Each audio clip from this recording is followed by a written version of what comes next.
halbert voll oder halb la. Wenn ich mein halbe Eis schenke, ist das Glasl voll. Pessimist bin ich nicht, eher der Typ, der sagt, mach mal noch einfach, bis das Radl rollt. Egal in welchem Loch du die versteckst, du kannst sicher sein, dass ich dich finden will. Einfach einmal steh ich hinter dir und es wird kalt, als ob's grad Winter wird. Dein Zipfel, der zickt sich zusammen, deine Seekappern, dass er die Amis noch her. Die Ober Cannabis gern und die Mamis dann gern, wenn's die Stimme vom Honey Mike hören. Oberpfalz ist, wo ich herkomm, außer meine Wurzeln, da wäre ja irgendwann schwer. Aber bis dahin bin ich unterwegs mit dem Liquid und hinter Lautsplitter und Scher. Es weiß doch, man wird erwachsener, je älter man wird. Aber warum mach ich Fotos zu noch mehr Faxen? Ha? Erklär's mir mal, ich versteh da, wo's wird. Ist gute Kommune, ist schlechte nicht das. Ich möcht nicht wissen, wo so ne Wack MCs war. Da hätten mir zwar keine Krippel, den Matratzenkanten und das war dann Fahrt. Ha? Die meisten so ein kleine Fegel haben in der Regel doch auch bloß ein Spotzenhirn. Oder nicht? Freilich schon, weil sonst da die eicherne Strophen spielen.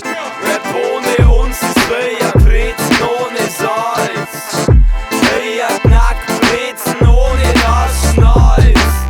Rap ohne uns ist wie ein Brezen ohne Salz. Wie ein gescheite Knackbrezen ohne das Schnalz.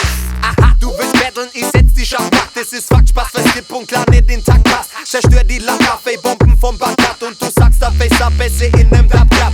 Also mach Platz, sonst klatscht die Bastard. Wer jetzt ansagt, bis der Sand schon aus'm Sack darf. Ich reiß den Knack ab, also wenn's kein Kraft hast. Lass und der Jackie, den bitte schlag's ab. Sonst wirst abflacht, vom Bau und von mir. Wir verwurschten Wack MCs, du darfst probieren. Drin ist ein Zunge, ein Lunge, kein Hirn. Ein Haufen Muskeln und 100 Portiers. Beide kapieren, das Zeug schmeckt nicht so recht. Wenn wir in der Wurst war es lecker und fresh. Unser Rezept ist, je fetter die Raps, desto besser der Bäcker, der Metzger und Cake.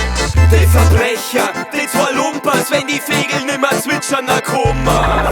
Ja, wie ist jetzt das? Die Oberpfalz hat jetzt die Sache übernommen. Die Verbrecher, die zwei Lumpers, wenn die Fegel nimmer zwitschern, na Kummer. Ja, mein Gott, ne. Die Oberpfalz hat jetzt den Fall übernommen.